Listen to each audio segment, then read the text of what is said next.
रसिक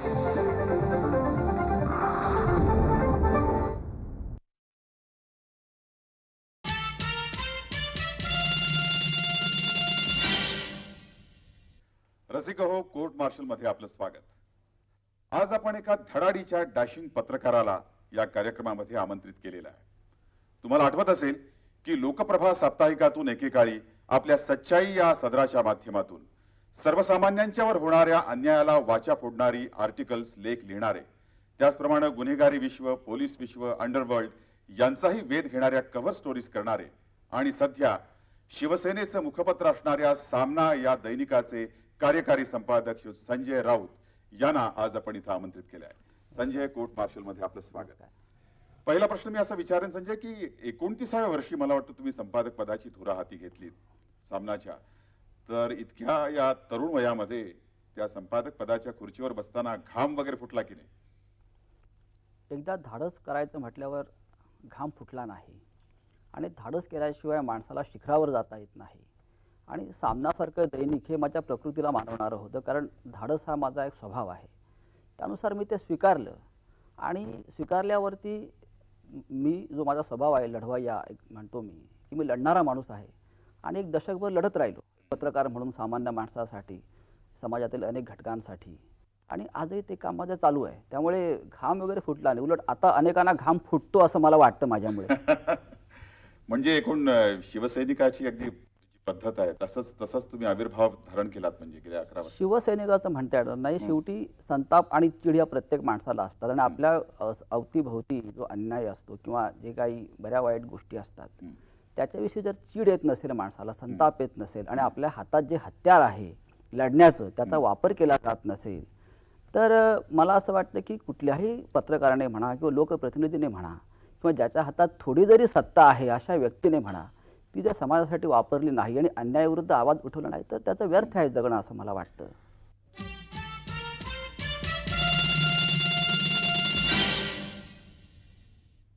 संजय, तुम्ही जेव्हा बाबरी मशीद पडल्यानंतर त्यावेळेला तुम्ही लोकप्रभेत होतात आणि लोकप्रभेच्या वतीनं तुम्ही तिथे गेलात.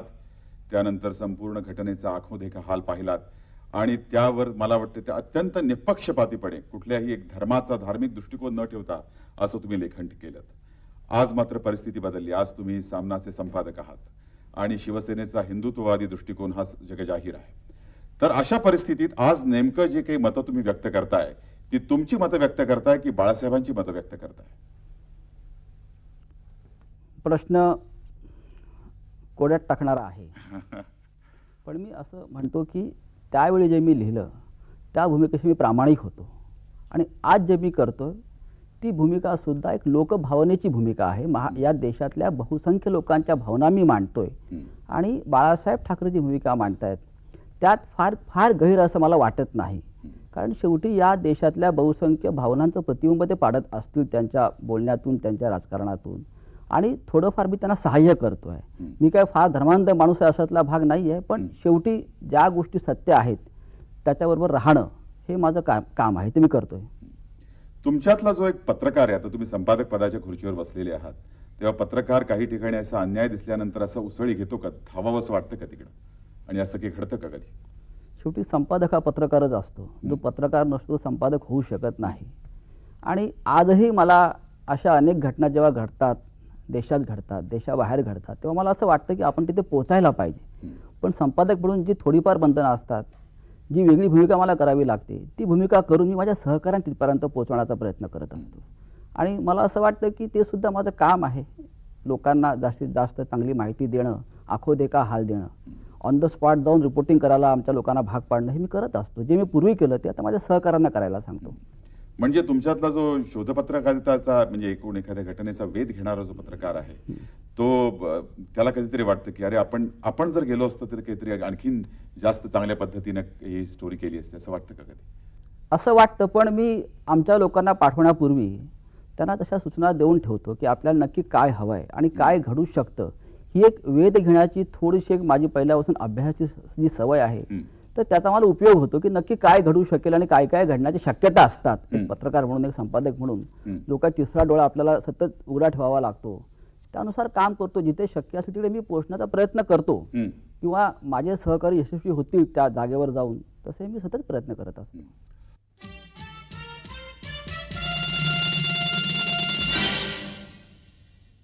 थोडं तुमच्या आपण लोकप्रभेच्या दिवसाकडे आणि हल्ली अलीकडे पण आपल्याला बघता येईल की तुमच्या सच्चाई या सदरातून देखील एक अन्यायाविरुद्ध जी एक प्रखर आणि एक जोरदार अशी भूमिका आहे ती मांडण्याचा तुमचा मला नेहमी प्रयत्न दिसतो. तर या संपूर्ण लिखाणामध्ये कधी कधी तुम्हाला असं वाटतं का की जास्त म्हणजे सनसनाटी लिहिण्याकडं एकूण ह्याचा रोख असतो या लिखाणाचा? पटकन ते हेडलाईन्स बघितल्यानंतर लोकांनी तो पेपर उचलावा, वाचावा, अन्याय म्हणजे जास्त सनसनाटी जास्त असते का? कसं असतं की अन्याय हा जो प्रकार असतो हं, ही वेदना असते. हं, यात खळबळ किंवा सनसनाटी असं काही नसतं. आणि आज तुम्ही पाहाल की आपल्या अवतीभोवती फक्त अन्यायच आहे, आणि तो अन्याय विविध मार्गाचा आहे. भ्रष्टाचार असेल, सामाजिक जातीयता असेल, धार्मिकता असेल, त्यानंतर मध्यमवर्गीय आणि गरीब माणसाचा आवाज कोणीही उठवत नाही. हं. आणि तो ज्या प्रकारे उठवायला पाहिजे त्या ताकदीनं ते शब्द वापरले जात नाहीत. जर राज्यकर्त्यांचं लक्ष वेधून घेण्यासाठी मी माझ्या शब्दांचा आक्रमकतेने वापर केला तर ती खळबळजनक त्याला म्हणता येणार नाही. म्हणजे सनसनाटी झोडपण्यासाठी म्हणतात. म्हणायचं का? झोडपणासाठी त्याहून सुद्धा म्हणता येणार नाही. झोडपणं कोणाला असतं? झोडपणं म्हणजे शेवटी जो अत्याचार करतो, जो अन्याय करतो, त्याला जी भाषा समजेल तीच भाषा वापरावी लागते. जर तुम्ही एखाद्या माणसाने खून केलाय आणि त्याला तुम्ही चहाला बसवाल समोर आणि त्याला तुम्ही विनंती कराल, एखाद्याने एखाद्या महिलेवरती अत्याचार केला आणि तुम्ही त्याला प्रेमानं समजून सांगाल, ती पत्रकारिता मानत नाही मी.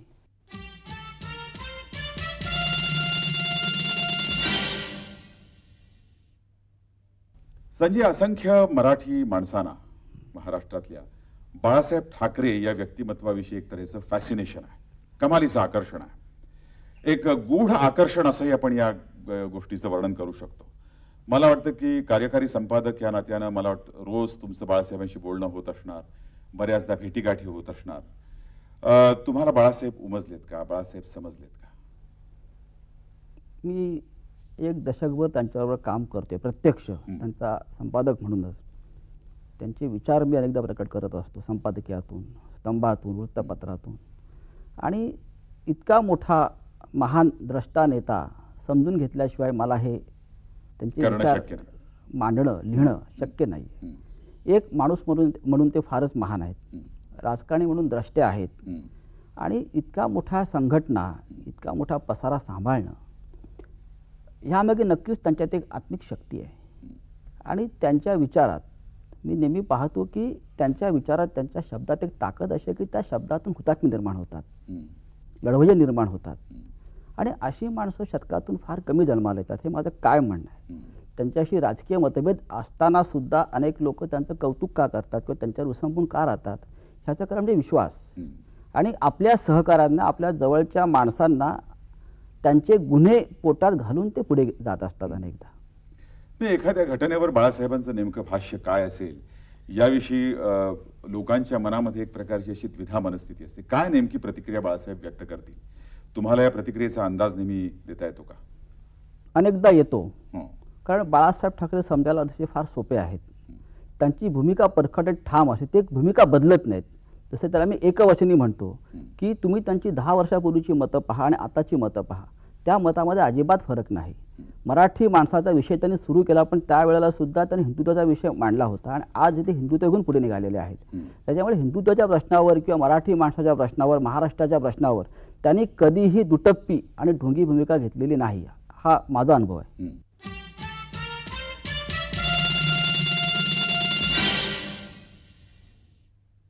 शिवसेनेचं हे मुखपत्र असल्यामुळे सामनात काय छापून येतं किंवा सामनात आपलं काहीतरी छापून आलं पाहिजे असं अनेकांना वाटत असणार. आणि आता एक शिवसेना प्रमुख किंवा वृत्तपत्राचे मुख्य संपादक म्हणून बाळासाहेब आहेतच, पण त्याविषयी त्या व्यतिरिक्त इतरही शिवसेनेमध्ये अनेक सत्ता केंद्र आहेत, अनेक बडे बडे नेते आहेत शिवसेनेमध्ये. तर आमचं हे छापून का आलं नाही किंवा मग त्यांचं काही त्यांच्या मनामध्ये जो एक संघर्ष चालू असतो की आपलं शिवसेनेत छापून का येत नाही, अशा तऱ्हेच्या अनेक सत्ता केंद्रामध्ये कधी द्विधा मनस्थिती तुमची होते का? सामना हे शिवसेनेत सत्ता केंद्र आहे असं मानत नाही मी. अलीकडच्या काळात तर ते शिवसेनेचं मुखपत्र आहे असं देखील मी फार मानत नाही. ते एक वृत्तपत्र आहे. बाळासाहेब ठाकरे त्याचे संपादक आहेत आणि आज तुम्ही पाहाल की या महाराष्ट्रातील नव्हे देशातली अनेक वृत्तपत्र ही राजकारण्यांच्या मालकीची आहेत, उद्योगपतींच्या मालकीची आहेत. म्हणून ही सर्व दैनिकं ही त्या त्या पक्षाची किंवा त्या नेत्याची मुखपत्र आहेत का? नाही. जर ती वृत्तपत्र असतील तर सामना सुद्धा वृत्तपत्रच आहे. आणि सत्ता केंद्र हे शेवटी ठरवायचं कोणी ते आहे की नाही, शिवसेनेचं नाही. बाळासाहेब ठाकरे संपादक आहेत, मी कार्यकारी संपादक आहे आणि वाचकांना जे हवं आहे ते मी देण्याचा प्रयत्न करत असतो. शेवटी ठाकरे संपादक असल्यामुळे त्यांचे विचार त्यात येतात. नाही, पण इतरांचा काही हस्तक्षेप आला की हे छापून येऊ नये, हे कशाला हस्तक्षेप छापलं? तुम्ही सहन कराल किती कराल त्याच्यावर ते अवलंबून असतं. तुम्ही एकदा संधी दिलीत बोट पकडायची की लोक डोक्यावर बसतात. आपण त्यांना बोट पकडायची संधी द्यायला नाही पाहिजे.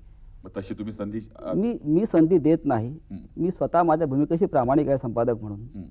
आणि शिवसेना प्रमुख बाळासाहेब ठाकरे जे संपादक आहेत ते सुद्धा फार हस्तक्षेप खपवून घेत नाहीत दैनिकात. अलीकडच्या काळामध्ये आता उत्तराधिकारी म्हणून बाळासाहेबांनी जवळजवळ उद्धव ठाकरे यांची निवड केल्याचं चित्र दिसतंय. तर अर्थात बाळासाहेब एकीकडे संपादक, पुन्हा उद्धव ठाकरे ज्यांनी आता संपूर्ण मुंबई महानगरपालिकेची निवडणूक जिंकण्यामध्ये त्यांचा खूप मोठा सहभाग होता. तर अशामध्ये नेमकं बाळासाहेबांचं म्हणणं ऐकावं की उद्धवजींचं ऐकावं, अशा तऱ्हेचं कधी द्विधा मनस्थिती नाही, तुमची द्विधा होती का? होण्याचा प्रश्न निर्माण होत नाही. शेवटी बाळासाहेब ठाकरे ही सुपर पॉवर आहे. राजकारणात असेल मग ते राजकारण शिवसेनेतलं असो किंवा शिवसेनेच्या बाहेरचं असो, महाराष्ट्रात त्यांचा शब्द प्रमाण आहे. आणि सामनात सुद्धा म्हणाल तुम्ही तर बाळासाहेब ठाकरे यांच्या पुरतच तो शब्द प्रमाण मानला जातो. आणि द्विधा मनस्थिती माझी कधी होत नाही. एकदा एखादी गोष्ट जर करायची नसेल तर मी ठामपणे सांगतो हे बरोबर नाही, हे आपल्याला परवडणारं नाही आहे. आणि तेवढं स्वातंत्र्य मला आहे, बाळासाहेबांनी दिलेलं आहे.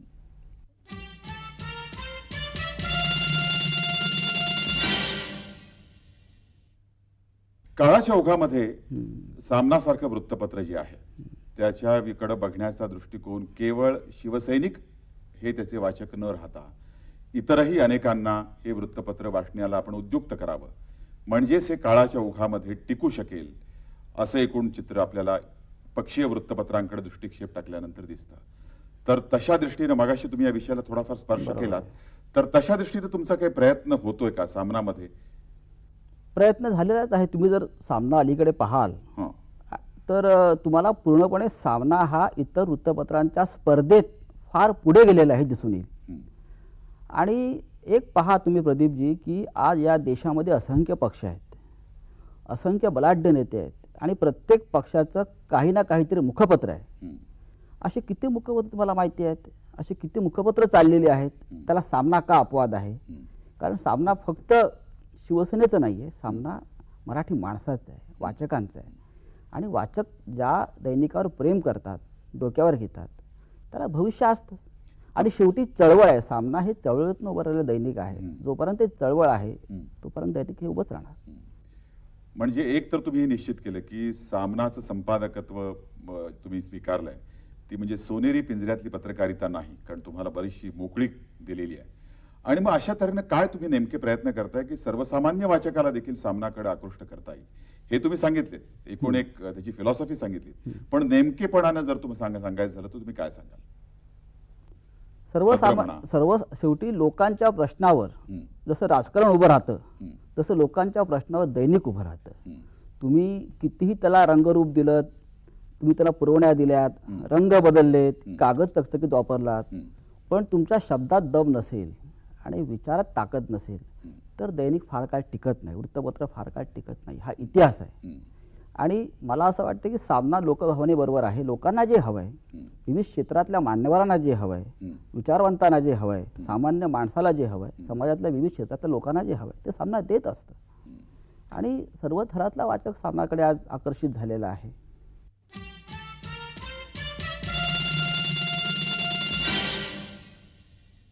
संजय, यानंतरचा अगदी कळीचा प्रश्न मी तुम्हाला विचारतोय. दोपहर का सामनाचे संपादक संजय निरुपम हळूहळू राजकारणात गेले.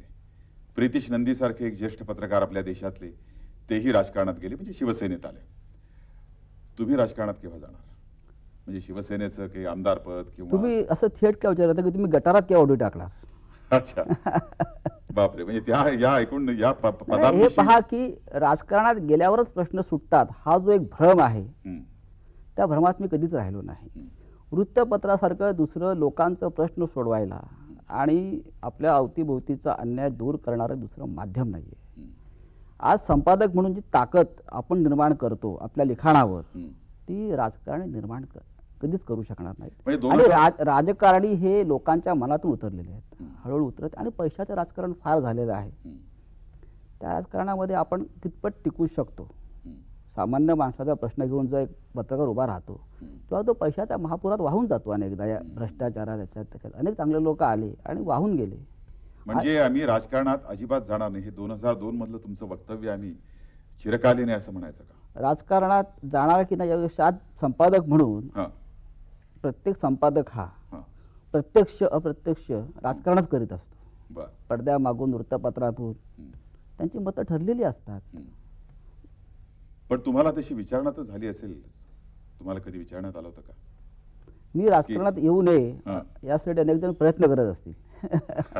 पण तशी विचारणा झाली नाही नाही. आणि हा तुमचा विचार जो आहे अगदी तो ठाम आहे. होय.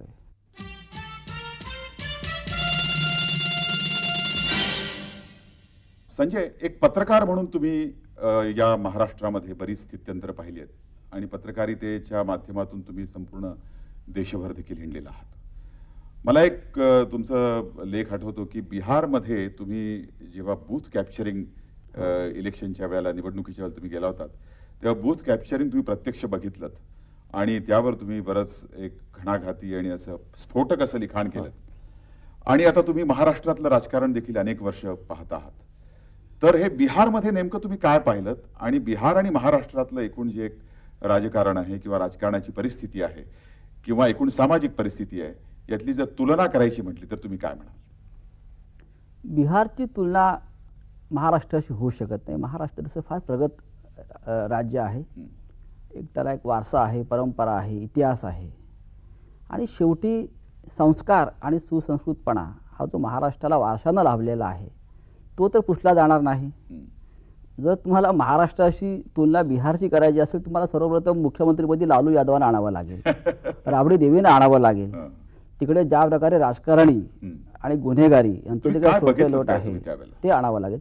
तिकडे मी जेव्हा पाहिलं तेव्हा प्रचंड पराकोटीला पोचलेला जातीयता, वर्गकलह, त्यानंतर माफिया टोळ्यांमधला आपापसातला संघर्ष, त्यातलं राजकारण. आणि मी जेव्हा तिथे गेलो तेव्हा निवडणुका सुरू होत्या आणि आम्हाला बूथ कॅप्चरिंग हा प्रकार तिथे जो चालतो तो पाहायचा होता, कसा चालतो. त्यानंतर आरा नावाच्या एका जिल्ह्यात आम्ही तिथे पोहोचलो बूथ कॅप्चरिंग कसं होतं पाहण्यासाठी. आम्हाला सांगितलं की इथे अमुक अमुक वेळेला बूथ कॅप्चरिंग होणार आहे. हे तिथे आम्हाला सांगण्यात आलं पोलिसांकडूनच. आम्ही तिथे जेव्हा पोहोचलो तेव्हा नेमकं 9:30 नंतर तिथे 2 गँग्स आल्या बंदुका घेऊन. त्यांनी गोळीबार सुरू केला, बूथ ताब्यात घेतले आणि संपूर्ण त्यांनी त्या मतपत्रिकांवर शिक्के मारले तिथे हवे तिथे, ते मतपेट्यात टाकले आणि ते रवाना झाले बाहेर. त्यानंतर आम्ही तिथे गेलो, आमच्या समोर सगळं चाललं होतं. माझ्यावर प्रदीप वर्मा होते आणि आम्ही त्या सर्व मतपत्रिका ताब्यात घेतल्या. ती प्रॉपर्टी होती आमच्या दृष्टीनं फार. आम्ही मुंबईला घेऊन जालो, छापलं ते सगळं. आणि नंतर बिहारमध्ये जे माफियागिरी आम्ही पाहिली त्याच्यावरती मी एक 10 भागात मालिका लिहिली होती, ती सुद्धा फार गाजली. हे त्याच्यापुढे मुंबईचं गँगवॉर, अंडरवर्ल्ड काहीच नाही. मराठी भाषा याच्याविषयी बरीच सगळीकडे आता मराठी भाषा तरणार की नाही, मराठी भाषा जगणार की नाही, अशा तऱ्हेची बरीच ओरड सगळीकडे आपल्याला ऐकायला मिळते. त्यावर तुमचं एक मराठी माणसाच्या मनाचा वेध घेणारं किंवा मराठी माणसाच्या मनाची जपणूक करणारं असं जे एक पक्षीय मुखपत्र आहे त्याचे संपादक या नात्यानं तुम्ही एकूण या परिस्थितीविषयी आजच्या घटकेला काय म्हणाल? बाळासाहेब ठाकरे यांनी जी शिवसेना स्थापन केली ती मराठी माणसासाठीच, आणि मी स्वतः त्यांच्याकडे आकर्षित झालो ते त्याच भावनेतून. पण शेवटी मराठी भाषा टिकवायची कोणी, ही प्रत्येक मराठी माणसानं टिकवायला पाहिजे. सुरुवात स्वतःपासून करा. मी माझ्या मुलांना मराठी शाळेत घातलं, इतर लोक घालतात का? नाही. मग तुम्ही ज्यांची मुलं किंवा ज्यांची घरातले सर्व लहान सहान जे काही मुलं आहेत ते कॉन्व्हेंटमध्ये शिकणार, परदेशात शिकणार, आणि तुम्ही मराठी भाषेविषयी ओरड करणार, हे काय मला पटत नाही. तुम्ही तुमच्या मुलांना मराठीत शिकवा, त्यांना इंग्रजीचं चांगलं ज्ञान द्या. शेवटी ज्ञानभाषा आहे मान्य आहे, पण तुम्ही मातृभाषेतून सुद्धा ज्ञान देऊ शकता, शिक्षण घेऊ शकता. साधारण एक प्राथमिक शिक्षण तरी मराठी भाषेतून द्या.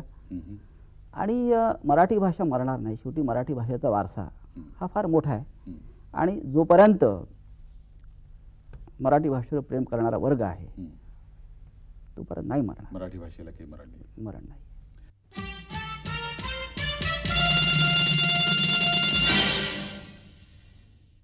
संपादक हा अभिनेत्यासारखाच खूप व्यस्त असतो. म्हणजे रात्री किती वाजता घरी पोहोचेल याची निश्चिती नसते. तर त्या तुमच्या व्यस्त दिनक्रमामुळे तुमच्या गृह खात्याकडून काही तक्रारी वगैरे सारख्या चालू असतात का? तक्रारी असू शकत नाहीत, कारण जो काय मी एक व्यवसाय म्हणा किंवा एक व्रत स्वीकारलेला आहे हां. ते असं आहे की शेवटी लोकांना मला वेळ द्यावा लागतो. वृत्तपत्र आहे, 24 तास त्या भट्टीच्या शेजारी आपण राहू तेव्हाच ती भट्टी पेटलेली राहील. हं, हं. ती जर भट्टी विझली, शेवटी सामना हा एक अग्निकुंड आहे बरोबर. आणि त्या सतत संविधा टाकावी लागत असते आम्हाला. हं. पण तुमचं जे कुटुंब आहे त्याची थोडक्यात आम्हाला काही माहिती तुम्ही देऊ शकाल का? म्हणजे कुटुंब म्हणजे आजही मी माझे 3 भाऊ आहेत, आई, आमची जॉईंट फॅमिली अजूनही आहे. या बरं. काळामध्ये आम्ही सर्व एकत्रच राहतो. किती कुटुंब, म्हणजे किती माणसं आहेत एका घरामध्ये पूर्णपणे? 14-15 लोक आहेत. आधी आम्ही एकत्र राहतो, एकाच घरात राहतो. माझी पत्नी आहे, ती शिक्षिका आहे, मुलांना म्हणजे शाळेत शिकवते. हं. 2 लहान मुली आहेत हं. आणि त्या मराठी शाळेत शिकतात, मराठी शाळेत. मराठी माध्यमातून शिकतात. मग त्यांच्याकरता वेळ केव्हा देता तुम्ही? काही वेळ कसं? जेव्हा मी घरी असतो हं. तेव्हा मी त्यांच्यासाठीच वेळ देतो. हं. आणि इतर जे काय उद्योग चालतात पत्रकारांचे, हं. कार्यालय सुटल्यावर किंवा काम संपल्यावर हं. किंवा कुठे कार्यक्रमांना जाणं, फार हं. पार्ट्यांना जाणं हं. किंवा जास्तीत जास्त सभा समारंभाला जाणं ते मी टाळतो. हं. आणि एकदा माझं स्वतःचं काम संपलं संपादक म्हणून, पत्रकार म्हणून, तर मी सरळ घरीच जातो. मी अधेमध्ये कुठे थांबत नाही. पण मुलींची परीक्षा जवळ आल्यानंतर कधी म्हणतात का बाबा आमचा नाही, ती त्यांची तशी अपेक्षा सुद्धा नाही आहे, त्यांना सवय सुद्धा नाही आहे. आणि एक छोटासा शेवटचा प्रश्न असा विचारेन की तुम्हाला संपादकांनी 4 भिंतीमध्ये आपल्या केबिनमध्ये बसून संपादकत्व करावं का लोकांच्या मध्ये जास्तीत जास्त मिसळण्याचा प्रयत्न करावा, त्यांच्या समस्या जाणाव्यात, सभा समारंभांना जावं? तुमची भूमिका काय? माझी भूमिका अशी आहे की मी लोकांना जास्तीत जास्त भेटतो, हं. पण बाहेर जाऊन भेटतो असं नाही, क्वचित भेटतो. हं. मी सकाळी जेव्हा कार्यालयात येतो तेव्हा लोकांची गर्दी असते, हं. त्यांना भेटतो. मला येणारा दरबार असतो का? दरबार नसतो. लोक प्रश्न घेऊन येतात, संपादक असतो, दैनिक आहे सामनासारखं, त्यातून एखादी ओळ यावी असं वाटतं, अनेकांना मी लिहावं असं वाटतं. सामनात येणाऱ्या प्रत्येक माणसाला मी भेटतो. अनेकदा बाळासाहेब काही लोक पाठवतात, त्यांच्याकडे ते लोक येतात काही प्रश्न घेऊन, हं. तर ते माझ्याकडे पाठवतात, त्यांचंही मी ऐकतो. लोकांचे प्रश्न ऐकणं हा माझा छंद आहे. रसिक हो, आजच्या कोर्ट मार्शलमध्ये आपण डॅशिंग पत्रकार संजय राऊत यांच्याशी मी जी केलेली बातचीत आहे ती पाहिली असेल, ऐकली असेल.